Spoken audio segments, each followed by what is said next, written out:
بسم اللہ الرحمن الرحیم الصلاۃ والسلام علیک یا رحمت للعالمین۔ آج انشاءاللہ الرحمن ہم وعدنا کی تعلیل پڑھنے کی سعادت حاصل کریں گے۔ اس کا معنی ہے ہم نے وعدہ کیا۔ یہ صیغہ جمع متکلم ہے۔ سا اقسام میں فعل ماضی معروف مثبت ہے۔ شش اقسام میں ثلاثی مزید فی ہے، باب مفاعلہ سے ہے۔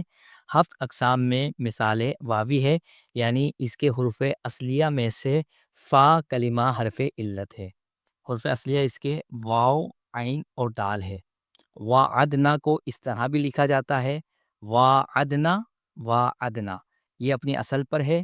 وعدنا بر وزن فعلنا، یہ باب مفاعلہ سے صیغہ جمع متکلم ہے۔ وعدنا فعلنا قاتلنا۔ اللہ تبارک و تعالیٰ کی پاک بارگاہ میں دعا ہے کہ اللہ تبارک و تعالیٰ ہمارے تمام نیک اعمال اپنی پاک بارگاہ میں قبول فرمائے۔ وما علینا الا البلاغ المبین۔